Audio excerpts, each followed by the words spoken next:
And we are back with my predictions for Premier League Game Week 20. Now, if you did see the original post of this, I do apologise. There was a glaring mistake in it, so I've decided to re-upload it. I think that is what is best for everyone. Now, again, if you did miss the early upload, I did say that I've postponed the mid-season review to next week because there are still some teams that haven't reached the halfway mark yet. And, of course, next week is the actual Premier League mid-season break anyway, with the return of the FA Cup and the League Cup. So I think it's best to put that video there. But for now, we're going to talk all things Game Week 20 in the Premier League. So if you haven't done so already, please do consider dropping a like on this video and subscribing to the channel if you are new around here. And let's just get straight into it. We kick off with the early kickoff on Saturday between Luton Town and Chelsea. And to be honest with you, as I sit here now, with Luton having back-to-back Premier League wins, and Chelsea, let's be honest, not playing particularly well and arguably getting a little bit lucky against Crystal Palace at home, I think Luton Town are going to get the win in this one. And I've been very harsh on Luton recently. I've not given them the points that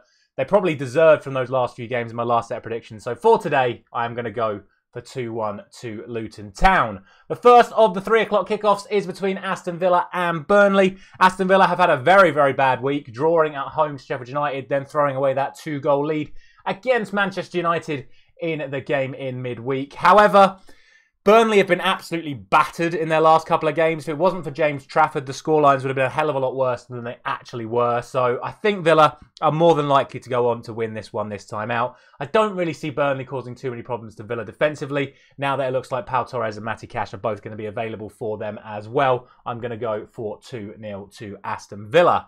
Next up, it is Crystal Palace taking on Brentford in one of the more tougher ones to call, I would say, this week. Crystal Palace are without a win in their last 7. Brentford, of course, are playing absolutely shoddy at the moment, getting absolutely hammered at home by Wolves in their last game. So something's got to give. I think it's going to go in favour of Crystal Palace. They did play well against Chelsea, and like I say, were unlucky to end up on the losing side. I'm going to go for a 3-1 win to Palace in this one. The next 3 o'clock kickoff sees Manchester City taking on Sheffield United. And look, Sheffield United have made massive improvements since Chris Wilder took back over, but this is surely a step too far for them. I know Manchester City haven't been at their absolute best recently. Yes, they did come back and win well against Everton the other night, but yeah, I still think everyone expects Manchester City to win this game. I'm going to go for 3-0. I'm not going to go crazy and say 5 or 6. It could be. They were very sloppy against Luton Town in that second half, Sheffield United, but I think, we all expect City to win. It's just going to be a case of how many. The final 3 o'clock kickoff is between Wolves and Everton, and this is a slightly tougher one to call, I think. Wolves have been absolutely fantastic recently. Again, a 4-1 win against Brentford. However, the injury to Hwang Hee-chan could be a huge loss to them if he is going to miss this game. It's either been him or Neto that have been doing the major damage. Yes, Cunha's been playing well. Yes, the midfield have been playing well. But it's mainly been Neto and Hwang who have been doing the actual final bit of the puzzle up front. And if they're both going to be out, it makes this game a lot tighter. And obviously, as we've already spoken about, Everton are playing fantastically at the moment. I'm going to go for a 1-1 draw in this one. I really think this is a game that really could go any of the 3 ways. So I'm going to go for a 1-1 draw. The final game on Saturday, the later game on Saturday, sees Nottingham Forest host Manchester United. Forest off the back of that incredible 3-1 win away at Newcastle. Manchester United off of the back of that incredible 3-2 comeback against Aston Villa. And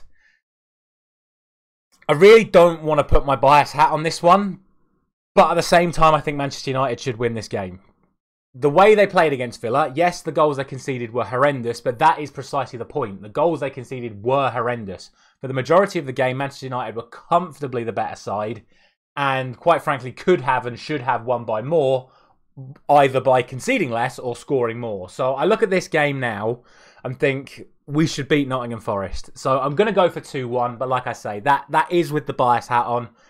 I expect Nottingham Forest to score. They're very good at set pieces themselves, which is where we are, of course, struggling defensively. And I just won 3-1 at Newcastle. There's no reason why they're not going to feel like they're just going to beat Manchester United anyway. So I think it's going to be a tight one, but I still believe Manchester United should come out on top. And when I believe they should, as a Manchester United fan, I'm always going to predict that they will. On to Sunday, we start off with Fulham and Arsenal. And again, I think this is a tight one to call. Fulham haven't been at their best recently, but Marco Silva has admitted himself one of the major reasons for that is the loss of Willian and Raul Jimenez in that game against Newcastle. Willian with the injury, Jimenez with the suspension. However, it looks like both players will be back and available for this game against Arsenal. And as we know, with those players in the side, Fulham won 4 games in a row, scoring at least 3 goals in each. They actually did lose to Liverpool 4-3? But they still scored 3 goals in 4 consecutive games. Arsenal, on the other hand, well beaten last night by West Ham. I know the stats were like, oh, Arsenal had 30-odd shots and blah, blah, blah, blah, blah. But realistically, they only had like 2 clear-cut chances that they probably should have scored.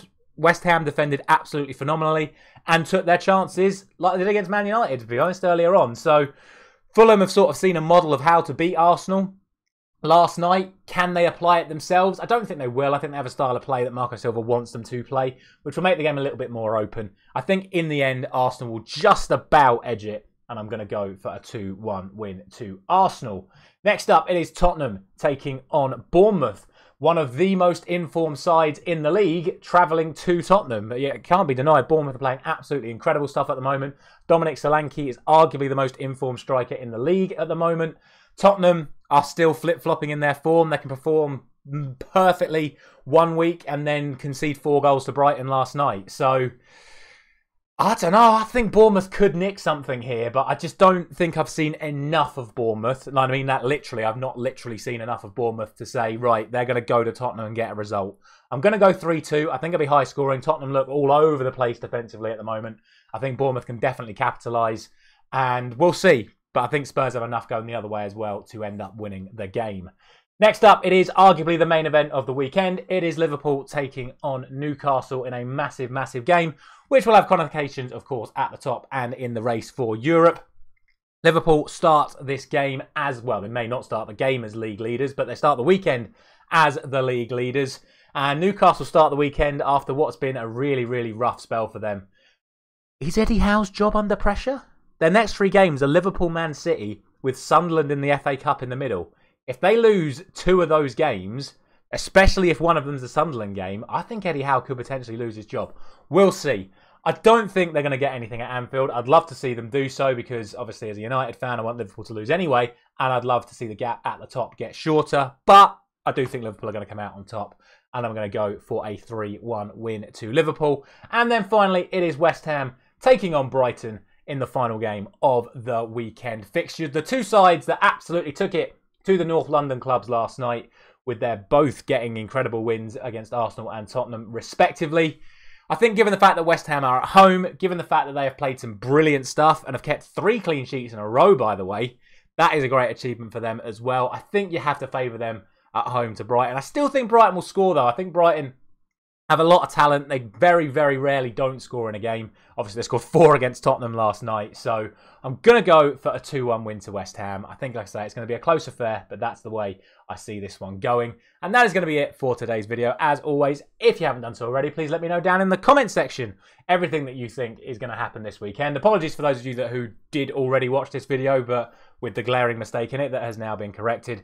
Thank you very much for watching. As always, I will see you very, very soon.